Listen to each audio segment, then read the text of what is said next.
Hello student, आज की जो पोइम है वो है हमारी ए टाइगर इन द जू, जो लेस्ले नॉरिस ने लिखी है। चलिए रीड करते हैं पोइम को। उससे पहले ऊपर जो डिस्क्रिप्शन दे रखा है वो हम पढ़ लेते हैं। This poem contrast tiger in the zoo with the tiger in its natural habitat. ये कविता कंट्रास्ट पैदा करती है, एक फ़र्क दिखाती है कि जो जू में जो टाइगर है वो कैसा फील करता है और जो नेचुरल हैबिटेट वाला टाइगर है वो कैसा होता है। The poem moves from the zoo to the jungle and back again to the zoo. ये जो कविता है पहले जू से स्टार्ट की जाएगी, जू वाले टाइगर्स के बारे में आपको बताया जाएगा कि वो जू में किस प्रकार से है। फिर उसके बाद में जो नेचुरल हैबिटेट में जो टाइगर है रहता है उसके बारे में बताया जाएगा और फिर कविता वापस जू पर आकर ख़त्म हो जाएगी। ठीक है, कविता को पढ़ते हैं और देखिए क्या कुछ है इसके अंदर। He stalks in his vivid stripes the few steps of his cage on pad of velvet quiet in his quiet rage। देखिए, he stalks का मतलब होता है लंबे कदम भरते हुए, ठीक है, या चलना, ठीक है। तो वो चल रहा है the few steps of his cage, अपने उस पिंजरे के कुछ कदम इधर से उधर और उधर से इधर चल रहा है। in his vivid stripe, vivid का मतलब होता है स्पष्ट, ठीक है, बिल्कुल स्पष्ट सी जो धारियां हैं उसके शरीर के ऊपर, उनके साथ में वो क्या कर रहा है, धीरे धीरे चल रहा है वहाँ पर उस अपने पिंजरे में। On pad of velvet quite, और चल भी किस तरह से रहा है, बिल्कुल चुपचाप। और किन पर चल रहा है, on pads of velvet. Velvet का मीन यहाँ पर है मखमली, ठीक है, और उसके जो पंजे हैं वो किस प्रकार से हैं, मखमली से पंजे हैं, और चुपचाप चल रहा है। इन हिज क्वाइट रेज, और वो शांत है पर गुस्से में है। देखिए दोनों अपोजिट वर्ड हैं, क्वाइट का मतलब शांत होता है, रेज का मतलब गुस्सा होता है, और वो शांत है पर उसने अपने अंदर क्या दबा रखा है, गुस्सा दबा रखा है। नेक्स्ट स्टेंजा देखिए। He should be lurking in Shadow. Lurk का मतलब होता है छुपना, ठीक है, हाइड हो जाना। उसे तो कहाँ छुपे होना चाहिए था, छाँव में। शैडो का मतलब यहाँ पर छाँव है। स्लाइडिंग थ्रू लॉन्ग ग्रास, और लंबी घास जो जंगल में होती है उसके अंदर से उसे फिसलना चाहिए था, खिसकते हुए चलना चाहिए था। नियर द वाटर होल, कहाँ पर, जो पानी का जो सोता होता है, जहाँ पानी सारे जंगल के जानवर जहाँ आकर पानी पीते हैं, उस पानी के चारों तरफ जो एरिया है वहाँ लंबी घास होती है। तो कहता है कि उस लंबी घास में उसे छुपे हुए होना चाहिए था, उस पानी के सोते के पास। वेयर प्लम्प डियर पास, जहाँ मोटे ताज़ा हिरन आते हैं पानी पीने के लिए, ठीक है, तो उनको उसका शिकार करना चाहिए था।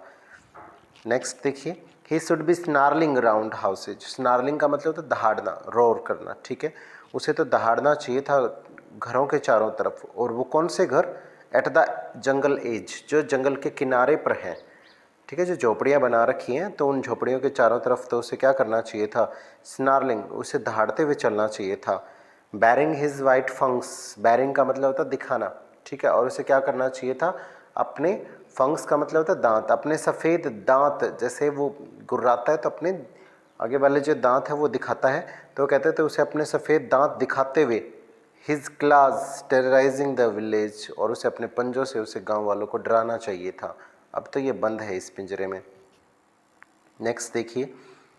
But he is locked in a concrete cell, पर अब वो बंद है किस में, इस सीमेंट से बनी, ईंटों से बनी इस कोठरी के अंदर बंद है। हिज स्ट्रेंथ बिहाइंड बार, और उसकी ताकत किसके पीछे है, उन सलाखों के पीछे। जैसे कि देखिए यहाँ पर पर्सनिफिकेशन किया गया है, उसकी ताकत कहाँ पर है, सलाखों के पीछे। ताकत अलग थोड़े ना है कोई, उससे उसके अंदर ही है।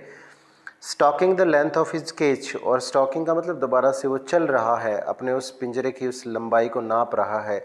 इग्नोरिंग विजिटर्स, और जो विजिटर्स आ रहे हैं, जो आगंतुक आ रहे हैं, देखने वाले आ रहे हैं, उनको इग्नोर कर रहा है, उनकी तरफ ध्यान नहीं देता, ठीक है।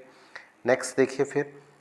He hears the last voice at night the patrolling cars, और पेट्रोलिंग कार कौन सी होती है, वो कार्स जो क्या करती हैं, रात को गार्ड करती हैं, ठीक है, और ये पुलिस की गाड़ियाँ होती हैं कुछ इस प्रकार से, जो रात को गार्ड करने का काम करती हैं।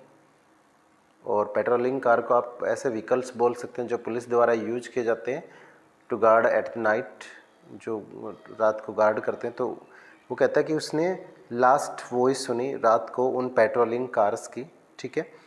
And stairs with his brilliant eyes at the brilliant stars, और उसने क्या किया, स्टेयर का मतलब होता है घूरना, और उसने देखा किसकी तरफ, at with his brilliant eye, अपनी उन चमकदार आँखों से, एट द ब्रिलियंट स्टार्स, उन चमकते हुए तारों की तरफ। Mean he is staring at the shining stars with his shining eyes. ठीक है, यहाँ पर जो पोइट है वो क्या कहना चाहता है, कहना चाहता है कि जो टाइगर है वो थोड़ा सा सैड है and he is confined in his cage, अपने पिंजरे में ही कन्फाइंड है, सीमित सा है, he can't do anything. So he stare at the stars in the night and try to divert his thoughts toward them. और वो क्या करना चाहता है, ट्राई करना चाहता है, डाइवर्ट करना चाहता है अपने थॉट्स को उनकी तरफ। ठीक है डियर स्टूडेंट, ये थे आपके पोएम की ट्रांसलेशन। अब हम बात कर लेते हैं इसके राइमिंग स्कीम की। जो राइमिंग स्कीम है, या फिर उससे पहले मैं आपको एक बार इसके समरी के बारे में बता दूं कि यहाँ पर जो लेस्ले नॉरिस है वो बिगिन करती है अपने डिस्क्रिप्शंस को, जो टाइगर है बड़े ही ब्यूटीफुली रूप से, जो कि एक छोटे से केज के अंदर वॉकिंग कर रहा है। He has beautiful stripes on his skins and has velvet like soft पाज। जो उसकी जो स्किन है वो काफ़ी सुंदर धारियों से बनी हुई है और उसके पंजे भी काफ़ी मुलायम है, मानो कि मखमली जैसे हों। But the tiger is not happy and is quite angry about being confined in the cage.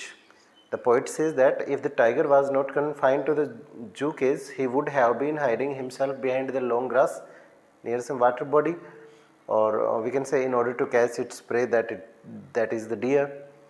Also, he would have terrorizing the residents of the village around the forest area, but the reality is totally opposite to this. He was confined in a cage which was made by the strong building material and he was helpless there. He could not show his power to the visitor, therefore never tried to terrorizing them. The tiger is describing as being powerless and agonized by the poet. He says that during night also he is alone, hearing the voice of the patrolling vehicles of police and looking at the stars. The cage life has totally changed the tiger personality. The poet is trying to say that the animal, which is famous for its fearlessness and freedom, is confined and sad due to the human being who want to drive pleasure by looking at him in the zoo cage. देखिए, इंसान कुछ भी कर सकता है, अपने स्वार्थ के लिए कुछ भी कर सकता है। पीछे वाली में हमने पढ़ा था पोएम के अंदर फायर एंड आइस में कि जो इंसान की जो डिज़ायर हैं वो इतनी बढ़ती हुई जा रही हैं, मानो कि आग हो, आप उनको जितना दबाने की कोशिश करोगे उतनी बढ़ती जाएंगी। तो यहाँ पर भी उसने एक जानवर को क्या कर रखा है, हेल्पलेसनेस कर दिया है।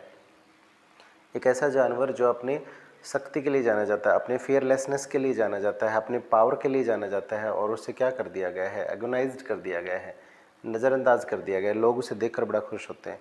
ठीक है, अब डियर स्टूडेंट, हम राइमिंग स्कीम की अगर बात करें तो देखिए, स्ट्राइप्स का किसके साथ में बन रहा है, केज के साथ में भी नहीं बन रहा है, क्वाइट के साथ में भी नहीं बन रहा है, रेज के साथ में भी नहीं बन रहा है। ठीक है, हाँ, केज और रेज का बन रहा है। ठीक है, तो ये क्या हो जाएगा, जैसे हम इस स्ट्राइप्स को मान लेते हैं ए, और ए को हमने इसे ए डिनोट कर दिया, और केज को हमने मान लिया बी। बी सी से नहीं बन रही, क्वाइट नहीं, और हाँ, केज और रेज ये बन रहे हैं। ठीक है, इसी प्रकार से यहाँ पर अगर हम ए करें इसको, ग्रास और पास, ये बी और ये बी आपस में मिल रहा है, ये सी नहीं मिल रहा है, हाउस नहीं है, हाँ, एज और विलेज ये मिल रहे हैं, बी और बी यहाँ पर हो गया, और ये सी आपका, और ये ए। तो राइमिंग स्कीम सारे इसके अंदर आपको क्या मिल जाएगी, राइमिंग स्कीम है आपकी इसके अंदर ए बी और सी बी। ठीक है, आप करके देखेंगे तो आपको डेफिनेटली पता चल जाएगा। अब हम बात करते हैं पोइटिक डिवाइसेस के बारे में। जो पोइटिक डिवाइसेस में यूज़ की गई, सबसे पहले तो पर्सनिफिकेशन का प्रयोग किया गया है राइटर के द्वारा, पोइट के द्वारा।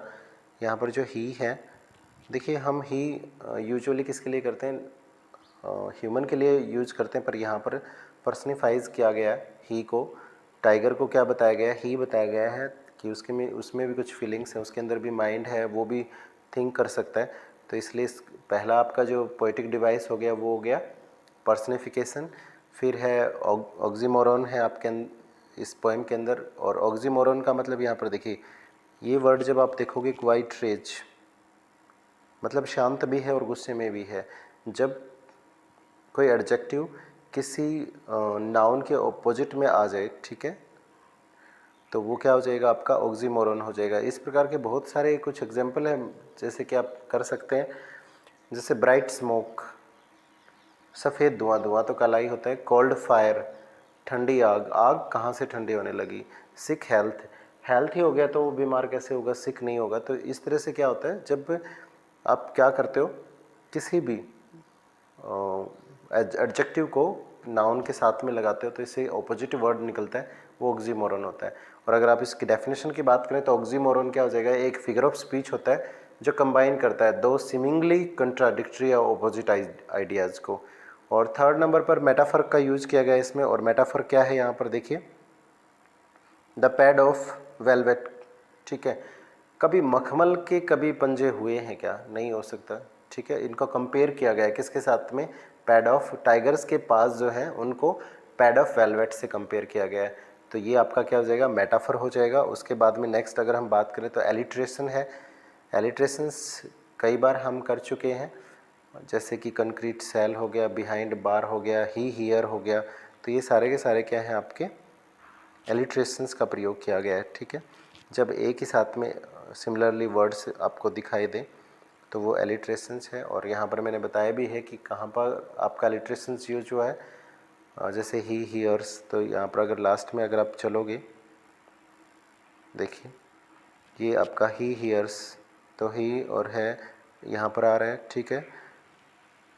और उसके बाद में दूसरा वाला अगर आप देखेंगे तो कंक्रीट सेल जो है वो भी यहाँ पर क्या है आपका एलिट्रेशंस का यूज़ किया गया है, ठीक है। बिहाइंड बार्स, और ये भी क्या है आपका एलिट्रेशंस का ही यूज़ किया गया है कि उसकी जो ताकत है वो कहाँ पर है, बिहाइंड बार्स, उन सलाखों के पीछे। तो ये आपका एलिट्रेशंस है।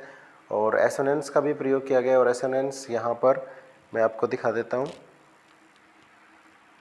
कि जो एसोनेंस है, जब वॉवल का आप रिपीटेशंस करते हो, ठीक है, बार बार में जब आप वॉवल का रिपीटेशंस करते हो तो वहाँ पर कौन सा यूज होगा, आपका एसोनेंस यूज हो जाएगा। और ये जो लाइन आपने देखी है, इन हिज विविड स्ट्राइप, ठीक है, ये वाली जो लाइन है आपकी, तो यहाँ पर देखिए इन का प्रयोग, हिज में भी आई का प्रयोग, विविड में भी आई का प्रयोग, स्ट्राइप में भी आई का प्रयोग, तो ये क्या हो गया, एसोनेंस हो गया, जहाँ पर वॉवल का रिपीटेशंस आप कर रहे हो, ठीक है। और कॉन्सोनेंस भी यहाँ पर इसमें यूज हुआ है, एक अदर दूसरा पोएटिक डिवाइस इसमें यूज हुआ है, वो है कॉन्सोनेंस। एस साउंड आपको दिखाई देगी, स्टॉक हिज स्ट्राइप्स, ठीक है। यहाँ पर अगर आप देखोगे तो स्टॉक्स, स्ट्राइप्स, यहाँ पर भी अस जो है